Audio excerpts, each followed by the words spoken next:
enjoyed it. The fucking footy. He's at the footy. So He's going into a bit of footy. He's into the sport ball. Go to the fucking pub and have a cheeky I got back into following football this year. Hey. I am Water cooler conversations unlocked for life. Yeah, so I mean, so my journey with football is obviously I lived in England, so by osmosis I needed to know a lot about football, and I did for a long time. Then I moved out of England, and I've lived out of England for like must be a decade now at least. And one of the hardest things that made it. One of the things that made it hardest to follow the footy was that the time zones, and Watching also highlights is lame. yeah, watching highlights just doesn't do it as good. And also, no one around me really talks about the footy as well. And it seemed like my bubble in the anime sphere, no one really cared about footy. You never got into the footy? Nope. Yeah. Because my parents like forced me to, so I kind of like pushed back and liked video games. Fair enough. Yeah. But I felt so pressured by everyone to like it. That I ended up Yeah. with Arcane. Pretty much. Yeah, this year it just felt like, it feels like, I don't know how, because I feel like footy had already reached peak popularity, but footy now is like, football has just like kind of like gotten into even like a lot of popular culture outside of just England and Europe.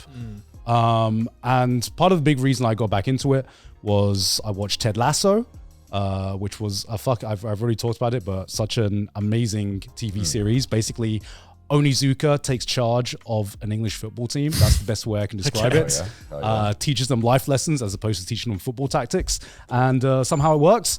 And also the Euros was this year as well. And you watch Mr. Beast collab with Ronaldo.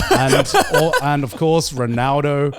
I mean, here's the thing. That's the thing, right? It seems like football in general has just, even Americans are now starting to. Yeah, I have noticed that. Yeah, and there's a few reasons for that, because you know America right now, Messi is playing for the MLS, which is the American League. America is doing everything it can to to make football more popular. And you know, in some ways there are some wild fucking ideas, because modern football is nowhere near the same football that I grew up with. It has gotten far more globalized than the Premier League in general. It's just leagues beyond popularity of any other league right now, to the point where there were talks of like some Premier League matches taking place in America.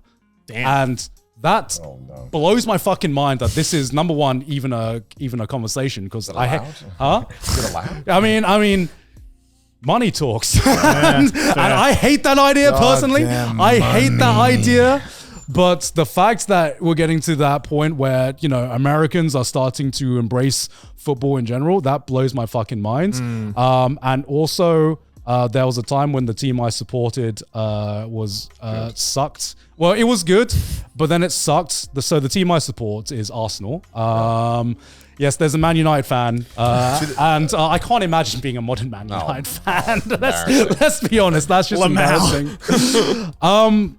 But yeah, so I just got back into following football, and it seems like there are more spaces now where I can just talk about football and people know what the fuck I'm talking about. The safe space is getting larger. Yeah, exactly. One thing that I've realized I've missed so much from football, and I wish that sports did this, and I wish they didn't take the American model, relegation and they still have relegation. Yeah, but no, I wish other sports did it. Yeah. Because in America, it's all franchise. Your team will never. You come last, no punishment. Yeah, exactly. You know, because I think, and again with esports, they took the American model, which was really sad. Yeah, because I feel like we lost out on a lot of cool narratives and a lot of genuine interest in sports. Yeah, in favor for this more consistent team base. Yeah. Whereas look, the Premier League is the most expensive league in the world. And by a long shot, actually. That's not even close. And they can maintain a relegation and promotion system. Yeah. And it's that kind of like fairy tale story that we all kind of like get really excited about, where a team can promote. Yeah. Kind of have this once in a lifetime run and win the league, which you can't have in America. Yeah. You'll be like, damn, this team won. It's like, yeah, because they had a franchise spot where they put $500 million into it. Yeah. Like there is no aspect of it that is kind of organic, I feel like. And because like to add on to that, because like when I say, you know, I've been talking about the Premier League quite a lot on stream, and people ask me, oh, why aren't you a Brighton supporter? Because Brighton are pretty fucking good right now. At the time of recording, they're like 5th in the league. Yeah. And the reason I said was when I was into football, when I got into football, Brighton was not even in the same division. They weren't even in the division below. They were in the 2nd division, like 2 divisions below. Right. Brighton was my local team, and Arsenal was like my Premier League team. I mean, yeah, you have your in the UK. Yeah, everyone has their local, everyone has their team. But and I feel like it's also mainly what your family. Yeah, exactly. So, I mean, I got into Arsenal, and I remember talking to some of like the anime men about this though, because they were into football, and it made me feel old when I was like, the reason I got into Arsenal, and one of the boys asked, "Oh, is it because of the Invincible era, where it's like this is like peak old, in the old days, Arsenal and Man United were like the top 2 rivalries, and there was this one season when Arsenal went unbeaten." And that was my era of Arsenal, and that's what got me into Arsenal. And he was like, "Yeah, I know that because my dad was into Arsenal for the same reason." And I was like, "Oh my fucking god! Oh my god!" It's crazy because I don't keep up the Premier League, so there's some teams I'm like, I do not recognize. Yeah, Brentford. Yeah, the Premier League is totally different. But I have been getting into Brighton actually. Brighton are like the hipster pick of the Premier League, really? Because they're which is on brand because they're the fucking hipster city in general. Real. But for the amount of money they spend compared to all the other teams, they are way overperforming, and they continue to overperform every year, and that's based on like their scouting system is like on a new level. As someone who knows nothing about soccer, I don't even know what the fuck. Let me sell you on Brighton, right? Because the reason I talk you, the fuck am I looking at? The reason I talk to you, the reason I can talk to a lot of Japanese people about Brighton is because there is a Japanese player, Mitoma. Who if anyone in Japan knows football, they know Mitoma. Okay. He has the most fucking anime-esque backstory I've ever heard in my life, right?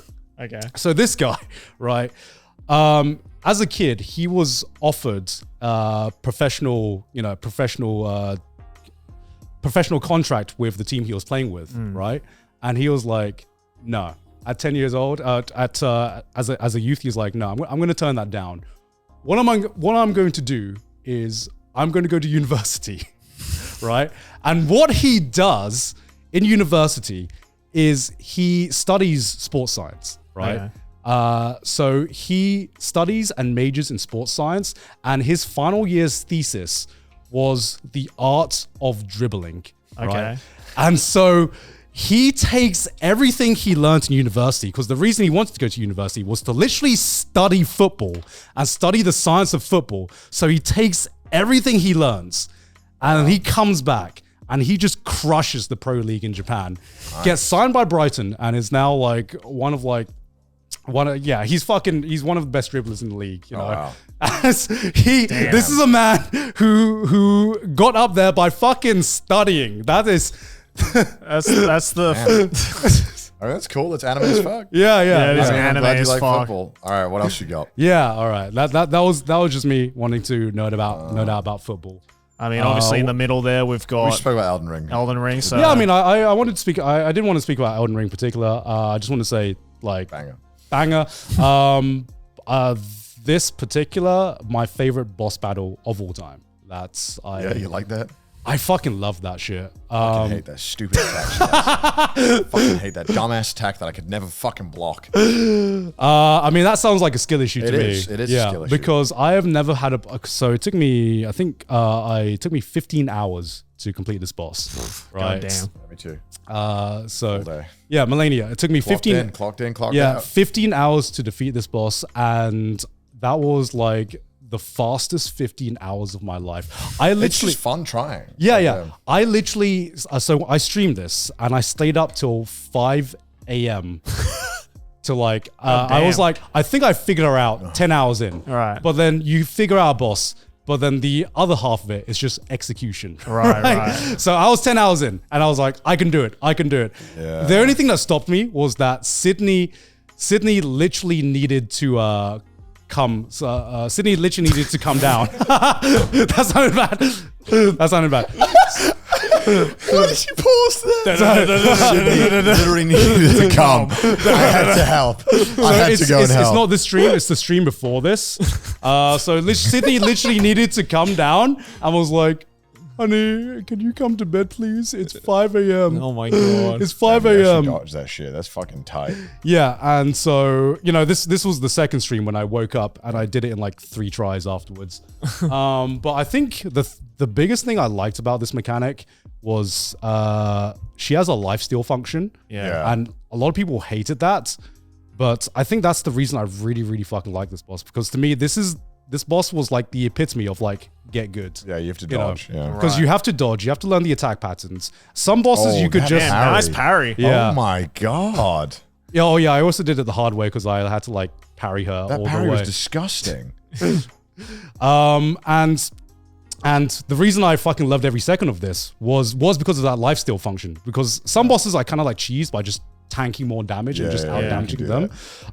With her, I literally just as the Souls, fandom says, just get good and just learn everything and execute it perfectly. Right. And that's what I did. And there's not been anything that's been more satisfying for me than just this boss battle. And I would kill anything. Kill for this experience again. I would kill anything. I would come. I would come for this experience again. I'm glad you enjoyed it. What else have we got in the 3x3? So what else do you want to know about? What is Damie Lee?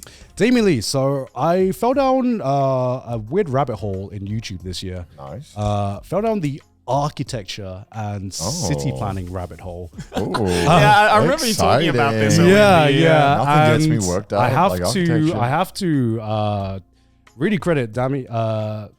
Is it Damie Lee? I think Damie Lee. Okay, I really have to credit Damie Lee for this because she's a YouTuber who does basically video essays about architecture. But how she got me into it is she does this really fucking interesting thing where she uses the weirdest and wildest architecture you can find from popular media. Like she analyzes, she's an architect herself.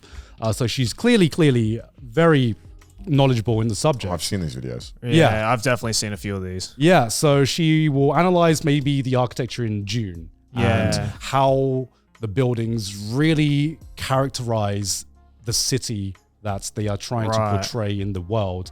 And she talks about it in such a fucking interesting way because I do not give a shit about architecture. I never gave a shit about architecture. And I always find it amazing when I find a content creator that can make me give a shit about something that I have absolutely no interest in. And I think she has a really good balance between, really obviously real architectural knowledge where you can learn something, but tackling topics that are just interesting. That are approachable, that anyone can understand.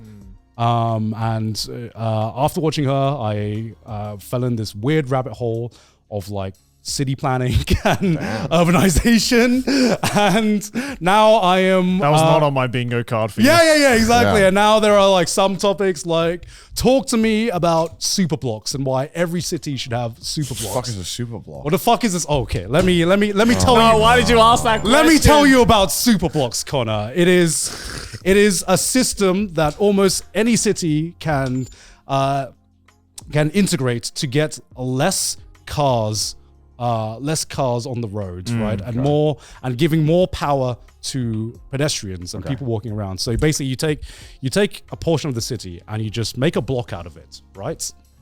And then you take that block and you're like, okay, only very few cars can drive through the roads of this specific block. Okay. And then you plan around public transport to get to and from that block, get rid of parking in that block. And so what that means is that people can just start walking around again. And it sounds so simple. Yeah. And yet I kind of realized, some of my favorite parts of like going to a festival or something, or going to events is whenever they cordon off like the roads and you could just walk around on the roads. There is more space for like businesses outside. It just feels warmer and it feels more like a community. Yeah. And that is what the Superblock structure is trying to emulate, basically. Okay. And I've never seen Garnt be this passionate. yeah. It's really cute. like walkable cities. Yeah, it's like even beyond walkable cities. It's obviously walkable cities, but having spaces within that city that are just basically mainly for the pedestrians. So basically making, having like a park zone, but instead of like having just like the grassland be walkable, it's like this entire city area be walkable. Oh, that's I mean, I'm totally for that idea. I think most of us are down. Yeah, exactly. It's most well known in Barcelona because that is a city that is literally built with blocks. But the idea of Superblocks can pretty much be integrated anywhere. And we'd love to see more of this stuff. Sorry, this is a really weird tangent. Weird rabbit hole. Love what you love. Man. That's what the show's about. We share what we love. I don't know where else I would get the opportunity to talk about shit like this. Don't you ever fucking bring up Superblock ever again on the show, okay? I'm fucking leaving if you bring it up. But yeah, you can like I said, you can thank Damien Lee for getting me down this rabbit hole. Thank you, Damien Lee. Shout out Damien Lee. Shout out Damien Lee, amazing content creator.